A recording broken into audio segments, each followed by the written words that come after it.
One thing that I love to do is to take an old, neglected guitar and give it new life. This Tele-style guitar has some pretty good bones, but it's spent the last few years accumulating rust and dust that have made it pretty uncomfortable to play. Before we dive into the restoration, I want to mention that I'll have all of the tools and supplies that I use in this video linked below.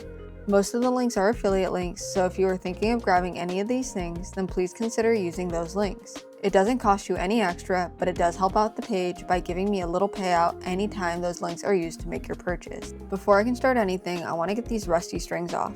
I'm using my Wear a Guitar toolkit for the setup. They're experts in the tool field, making a lot of specialized kits for different fields, and they knocked it out of the park with this guitar kit. My dad also uses their tools for his mountain bikes, and he loves them.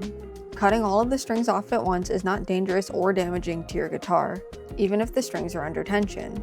There are a few exceptions to this statement, like if the tremolo will slam into the body if the strings are cut, but the neck will not spring back or anything like that. Trees bend and sway all the time without issue throughout the duration of their lives, and as a former tree, your guitar can handle having the strings cut off and reinstalled. Just avoid storing your guitar unstrung for long durations if you can.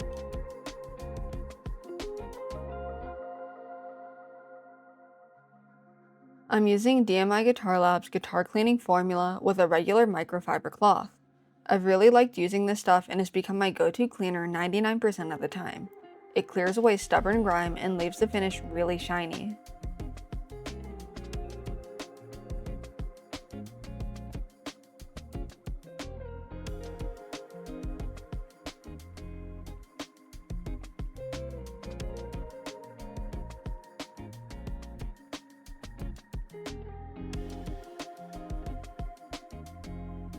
After a quick wipe down, it's time to tear this guitar apart and deep clean whatever grime has started to build up.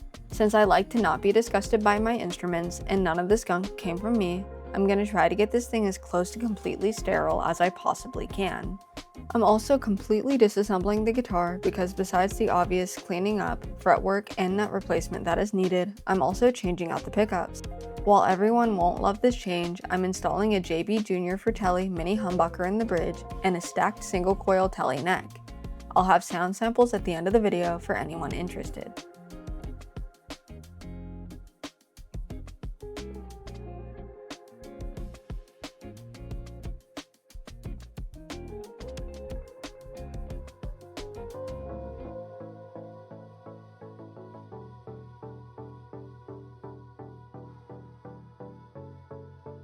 There was some rust buildup in the bridge, so I used a wire brush Dremel bit to clear out as much as I could.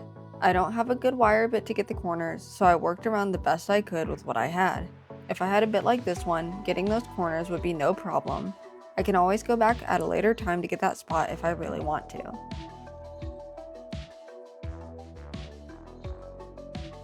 These saddles were especially gross. That black gunk is probably dirt mixed up with skin oil from other people resting their hands while playing. I don't want to touch that, so I'm clearing it away with the same wire brush.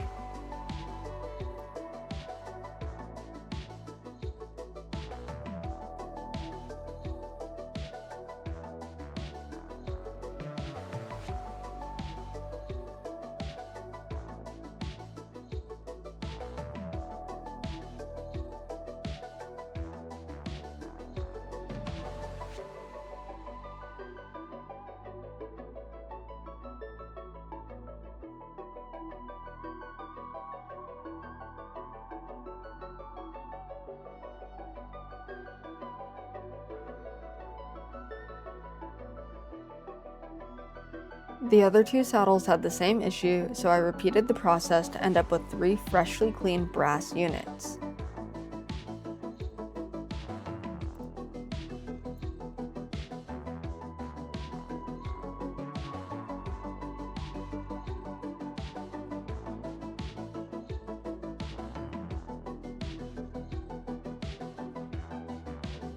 I hit them all with a little bit of polishing compound and reinstalled them in the bridge. You may also be noticing the giant screw in the middle of each saddle. These are locking pivot screws that allow the saddles to tilt for better intonation. Instead of having to cheat between 2 strings, as is the normal issue with traditional barrel saddles, these ones allow for perfect intonation across all 6 strings. I wanted to take a break from the grimy stuff and moved on to getting this pickup installed. Seymour Duncan actually sent me this pickup pre-release to check out and to give my thoughts on. Like I said earlier, a lot of people hate the idea of having a humbucker in the telly bridge position. Some will even go as far as to say that this mod revokes my guitar's telly status, but I love this pickup. It has a great bite to it, and since it is a 4-conductor pickup, I can really get creative with the wiring. I decided to wire it up as a standard humbucker for now, but I'll probably go back in later and at least add a coil split.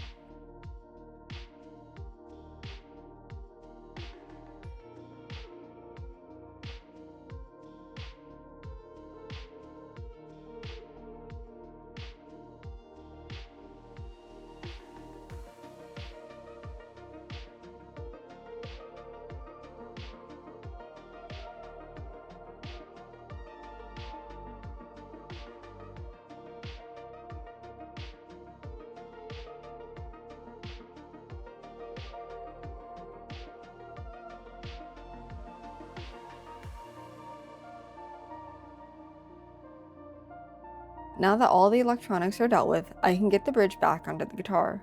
This thing already looks a lot better than it did when I started, and it's still in pieces.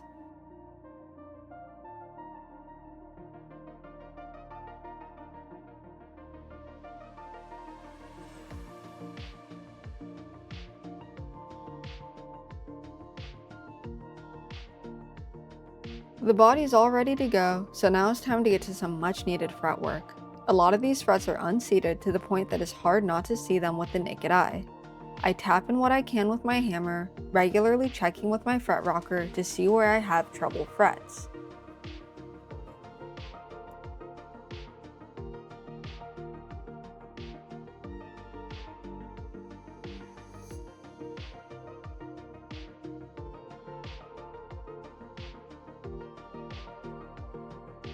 It's important to make sure that I'm not only checking the fret that I tap down, but the fret surrounding it. Tapping down a fret may actually bring it to the point of being lower than its 2 neighboring frets, which would just push the issue further up or down the neck.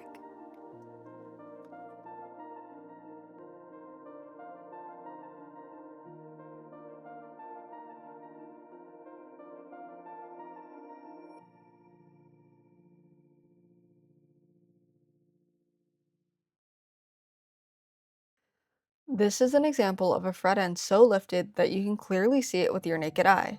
This won't stay seated on its own, and that crazy rock that you see here translates to awful fret buzz, so I have to help this out with a little CA glue. I start by placing a little paste wax to protect the fingerboard and wick a little liquid glue into the slot. I usually use my StewMac fret jaws clamp for this, but I'm using a fretting hammer with a small notch that I filed into it just for this purpose to hold the fret down while applying some accelerator. I only have to hold it down for a few seconds, and upon checking the fret again with my rocker, the glued fret appears to be level.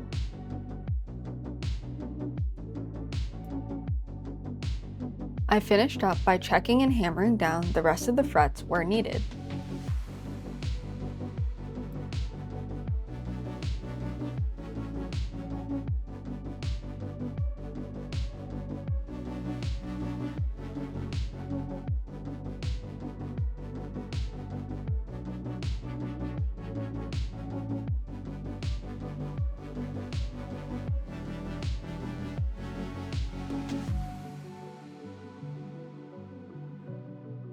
I went through the entire neck one more time with my fret rocker just to be 100% sure that everything was level. It really sucks to go through all of this work only to get fret buzz once everything is polished and strung up because I was impatient.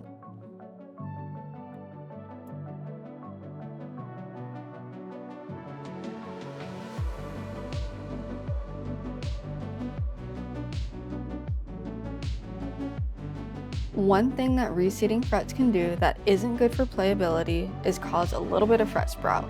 As you drive the frets back into the slots, they also spread out a little, causing the ends to hang over the fingerboard edge. This neck already had some considerable fret sprout to start with, but I don't want my hand to end up like this rag, so it's time to break out the file. I'm using a fine-toothed flat file that I actually got from my great uncle after his passing earlier this year. This is a bit of a small tangent, but he and my grandfather were both incredible craftsmen, and it means a lot to me that I'm able to use some of their tools today in my own crafts. Anyway, I started by holding the file perpendicular to the fingerboard just to shave away any overhang, and then added a slight angle to blend everything in with the existing bevel. I checked the fret ends regularly with my hand and kept going until I could barely feel them.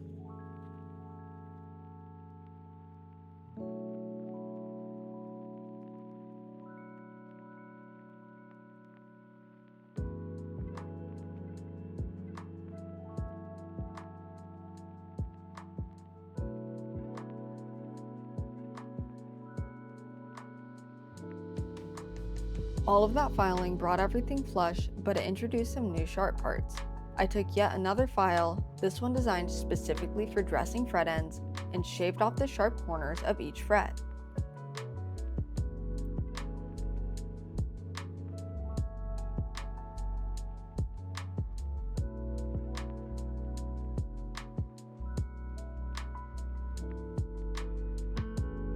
I'm not trying to reshape the frets, just knock off that last little bit of metal that could potentially catch my hand while playing. I want a light hand while doing this to avoid deforming the fret ends and to avoid digging into the fingerboard wood while I go. If you've been enjoying this video so far, and I really hope you have been, I would appreciate you letting YouTube know by liking the video, commenting below, and subscribing to my channel. This will also let YouTube know to show you more stuff like this, so it's sort of like a win-win.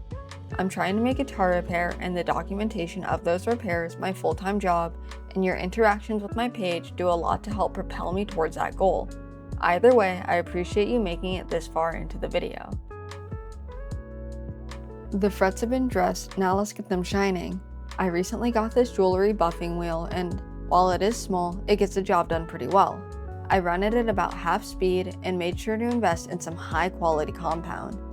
I tried using some cheap compounds from Amazon at first and learned quickly that this isn't something that you want to cut corners on.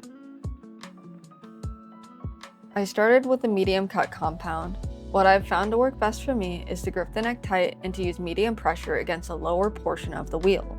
I know that sounds a bit vague, but using a wheel is so heavily based on feel that verbal explanations can't do much to help no matter what.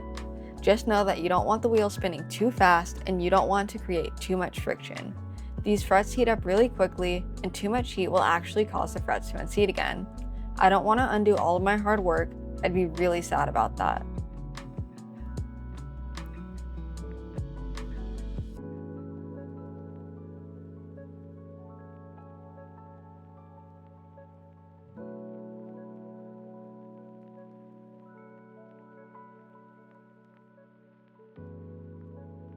I use this buffing wheel rake to clear out the rest of the compound I just used and apply a slightly finer one for the second round of buffing.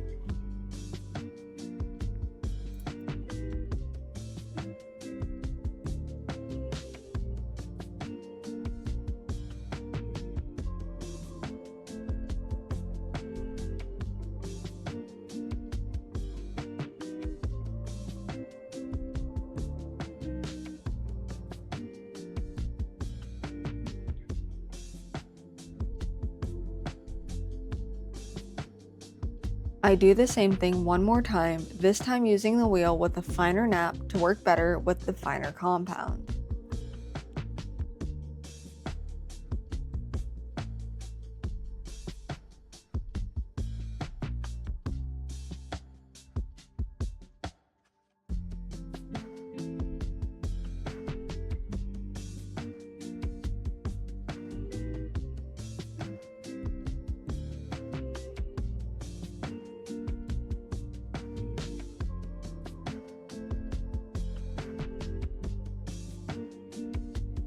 The polish and compounds can leave a good amount of black greasy residue behind, so I scrubbed the hell out of the neck with some naphtha and a microfiber cloth.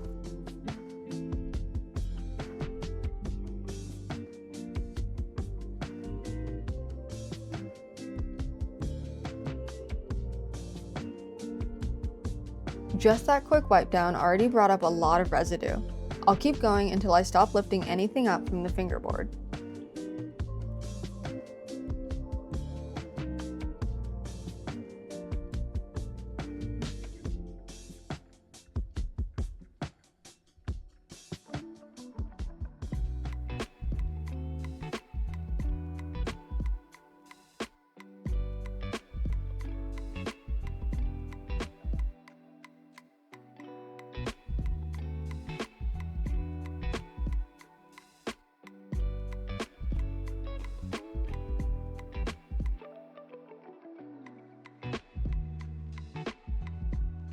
The last repair needed for the neck is replacing that broken nut that I showed in the beginning of the video. Here it is again for a quick refresher.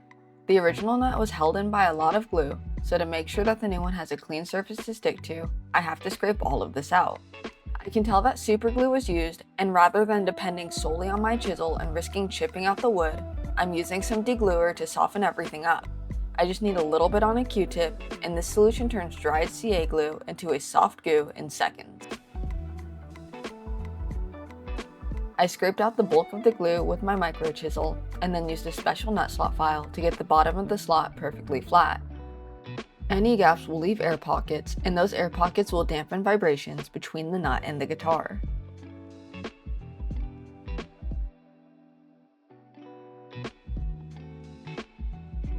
An interesting little note, if you look closely at the nut slot, you can see that dark line along the front edge. I think this neck was CNC'd, and the machine cut the 0 fret slot deeper than the nut slot was made to be.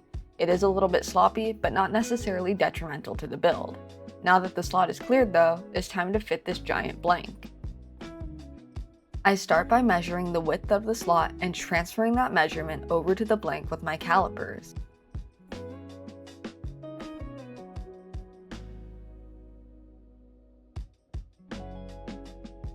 I fill in that scribe line with some graphite and roughly mark out the rest of the measurements so that I can bring this blank down to a more manageable size. I want these measurements to be close, but they don't have to be perfect at this point. I prefer scribing with my calipers over just drawing in the line with a pencil because it gives me a thinner line to work with, and I can't wipe a scratch away while handling the material. When I do use the pencil to reinforce a line, I'm actually trying to fill the line with graphite. I wipe away the excess with my finger, which is exactly what would happen if I were to only use the pencil to mark measurements. But what gets trapped in the scratch line remains and makes the measurements much easier to see. Since I'm human and humans make mistakes, I also very clearly mark off what is waste material and what I'm keeping. When doing a task, especially one with many small steps, stupid mistakes are bound to happen. I combat these stupid mistakes with simple directions that any stupid person can follow. As far as I'm concerned, a stupid mistake is much more embarrassing and annoying to deal with than laying out guides that look like they were made for a toddler to follow. I guess that's just a long-winded way of saying, it ain't stupid if it works. I took my blank over to my disc sander and sanded all of the sides up to the lines. That leaves a little room for me in every dimension to really dial in the size perfectly to this specific guitar. This was the last nut that I made before getting myself a nice little bandsaw. I'll start using that to cut blanks down to size from here on out. These blanks are actually wide enough to potentially get 2 fender blanks from each, so it'll be really nice to double the yield. Whenever I post about me making a nut from a blank, I always get comments about how I'm wasting my time and how I can buy pre-slotted nuts for a few dollars each. While it is true that there are a lot of cheap pre-slotted nuts available, the amount of work needed to actually fit them properly to your guitar often doesn't save a lot of time, and if you have the proper tools and skills, to me, the time saved is barely enough to justify the lack of control I have over the string spacing and overall quality of the nut. I would rather spend an extra 20 to 30 minutes bringing a blank down to size and marking all of the string spacing out myself to make sure that I get exactly what I want. It also gives me the ability to pick the best materials from which to make the nut. I'm not limited in any facet, and I think that's pretty great. And I still have the option to buy pre-made nuts at any point if my views on this matter ever change. Right now, the blank is still a bit too large to fit into the slot, which is exactly what I wanted. I'll now sneak up on the fit by slowly sanding and regularly checking to get the nut into the slot. I don't want to force anything, but I also don't want any slop. I'm using some diamond fret levelers to slowly remove material. I like using these for this part because they're perfectly flat, which will give me a more consistent surface, but also because they are a pretty fine grit, which means that the chances of me blowing past the right fit are pretty slim. I'm also regularly flipping the blank while sanding to offset any unintentional, uneven pressure that I may be applying while doing the sanding. Not to raise any suspicion to the contrary, but I am in fact human, and because of that, I'm prone to making mistakes. Taking small precautions like this help to keep things more consistent. After sanding and checking multiple times, I managed to get a friction fit tight enough to lift the neck just by the blank, but still loose enough to be able to remove the blank with my fingers.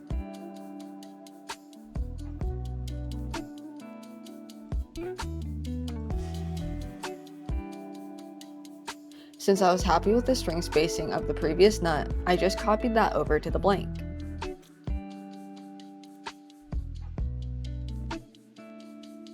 I marked off the location of each string with a pencil and then lightly scribed them with a razor blade.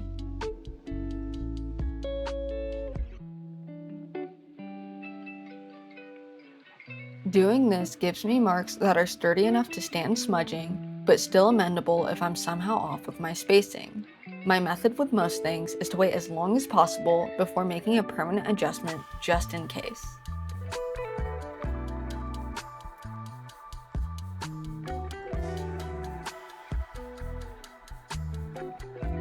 I double check the spacing with my string spacing rule before filling in the scribe marks with some graphite.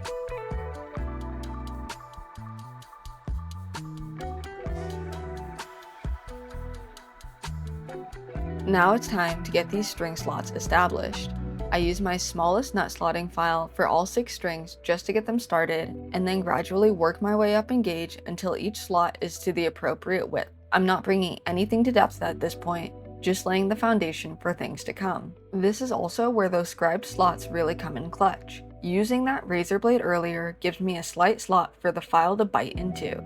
This means that I don't have to worry about my file slipping and accidentally starting the slot in the wrong spot.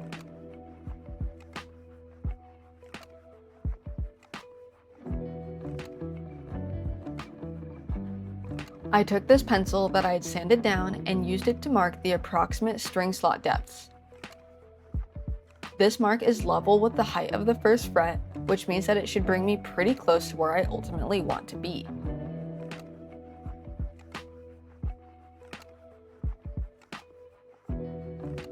Here's another example of how I take little steps to avoid very simple mistakes. I marked my bass and treble side on the nut so that I wouldn't accidentally slot it backwards. I'm now to the point where I want to bring these string slots to depth. I have to be very mindful at this step to keep the file perpendicular to the blank. I don't want to file down at an angle because it will change the position of the string slots, and I don't want to file to the sides at an angle because the strings will kink and bind in those slots. I take this step pretty slowly because there are so many opportunities to make a mistake that would cause me to have to start back from square one.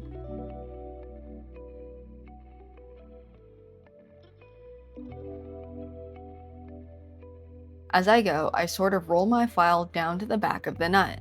This ensures that the front of the nut is the highest point of the slot, meaning that the scale length will not be compromised, and the contact point for the string is at a minimum. This will help to prevent the nut from making unwanted sounds. The reason I do the rolling motion instead of just filing at an angle is to give the string a soft contact point. Having the string sit on a rolled edge will prolong the life of the nut and of the strings.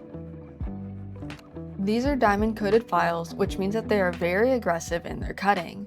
Right now I am hogging away, but you'll see once I get this nut onto the guitar, I will be much more deliberate with my passes.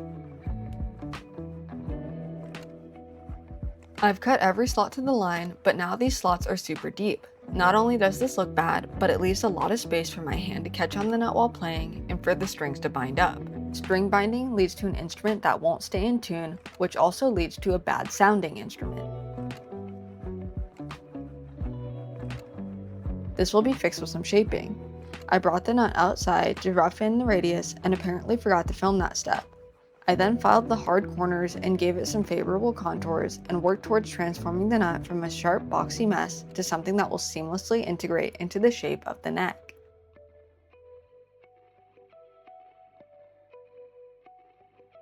I'm filing a curve into the back of the nut to follow the curves of the nut slots. This will also help to prevent binding. The less material there is surrounding the strings, the more space your strings have to move freely in the slot. This is especially important for the wound strings, as the windings give them extra grip to grab onto surfaces that they are otherwise supposed to be able to slide through freely.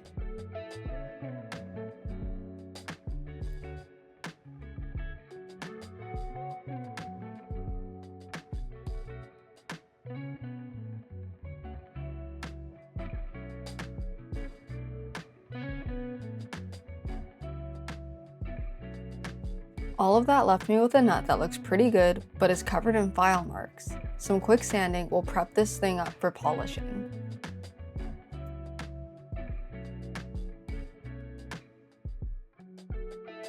I don't want to let my guard down and get too aggressive with the sanding. I've made that mistake before and ended up having to start over because I sanded down too much material and the nut didn't fit in the slot.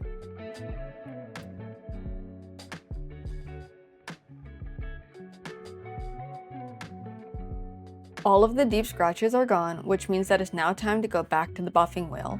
I worked my way up through the same compounds that I used for the frets and was extra careful to not get my fingers caught up in the wheels.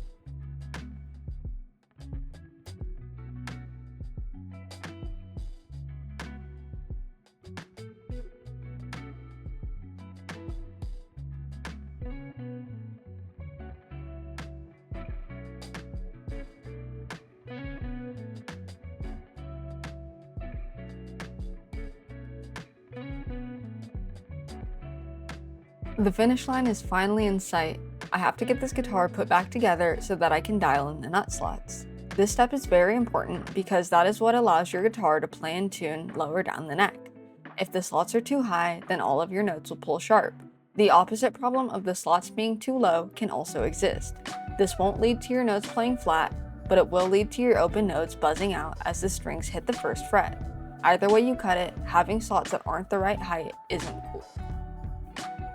A quick tip to keep you from stripping out the bolt holes in your guitar neck is to make sure that the holes in the body are slightly wider than the threads of the screws you're using so that the screws only thread into the neck. Back the screws out until you feel them drop into the hole before screwing in. This will align the threads of the screws with the existing threads in the neck and won't cut new threads into the wood. I would also refrain from using a drill to bring the neck bolts to full tightness. I use mine to get 90% of the way there and then tighten down the rest with a regular screwdriver. This keeps me from over tightening and stripping out the screw heads.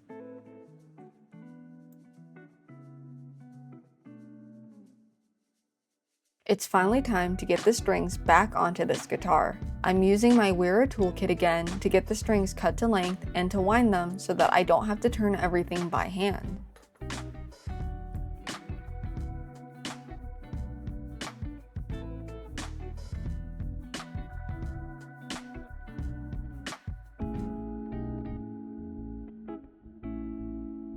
I start by getting the neck perfectly straight and getting the action in the ballpark of where I want it to ultimately be. Since I'm balancing between the action and the height of the string slots, there will be a bit of going back and forth before I can finalize the setup.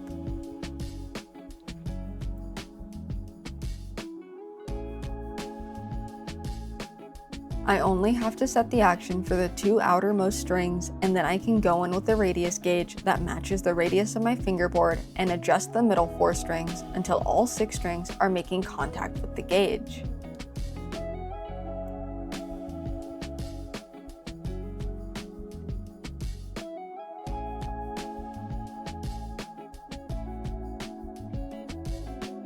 Now that the action is roughly where I want it, I use my nut action gauge to check the string height over the first fret of each string. I'm looking for the string to be somewhere between 20 thousandths and 12 thousandths of an inch depending on the string. There are no hard rules for these measurements, and if you Google them, then you'll get 1,000,001 different answers as to what the correct height is. Heck, you may even see comments down here saying that my heights are wrong. In fact, you should leave a comment letting me know what your preferred nut slot height is. Generally, what I'm looking for when slotting a nut is that the open note and the first fretted note both play in tune. If that's the case, then I'm fine with having nut slots that are slightly higher than what I usually go for. Since these diamond-coated files cut so quickly, I have to recheck the slot every few passes. Even one pass too many can be the difference between a perfect nut slot and a new repair task. Once all of the string slots have been brought to height, I can finally glue the nut in. The amount and type of glue used is always a hot topic among guitar techs, luthiers, and people who have never worked on an instrument but are still somehow experts on the subject. I'm using a few dabs of wood glue. just enough to keep everything from moving around, but not so much that I can't remove the nut with relative ease and with no damage to the neck. I prefer this over CA glue, mainly because I have more working time and can slide the nut to make sure that everything is properly aligned. CA glue dries so quickly that I have almost no margin for error when I install the nut in the slot. The pressure of the strings at pitch is more than enough force to clamp the nut in place. I tune the guitar up to pitch and let it sit overnight to give the glue plenty of time to dry. This output jack was so rusted that the nut seized up on the threads. I ended up having to use some WD-40 to loosen everything up and replace the nut instead of trying to salvage the one that was on there. I often get comments telling me to replace things instead of repairing them. I know that sometimes I repair parts that aren't particularly expensive, but I believe that if I'm capable of fixing something, especially when it's something that won't take a lot of time or resources to repair, I deeply prefer repairing. Not because I'm cheap, but because throwing something away that still has meaningful life in it is incredibly wasteful. Just because something is cheap to replace doesn't mean that that part is disposable. I already contribute so much waste and pollution to the world in ways that I can't necessarily control, so I try to minimize that output where I can.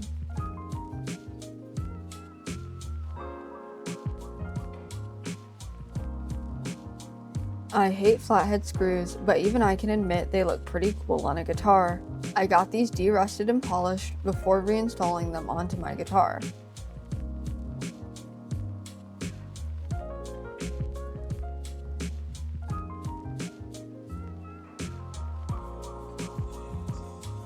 Now I can finally finish the setup. I already got the neck relief dialed in and the action set to where I want it. I use this ruler to get the pickups within range of where I want them, but will fine-tune them by ear as I play. While numbers are important, ears have the final say. People don't get their guitar set up so that they're mathematically sound. You want your stuff to sound good.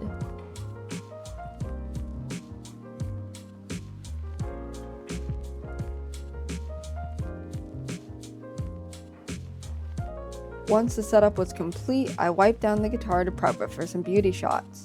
I already know that you think it looks great, but I want to know how you think it sounds. Thanks for making it through this video, and please like, comment, and subscribe to let me and the YouTube algorithm know that you liked it. If you hated the video, but made it this far anyway, you should also like, comment, and subscribe just to make your time spent here worthwhile. Anyway, here's how the guitar sounds.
Thanks again for making it through the whole video.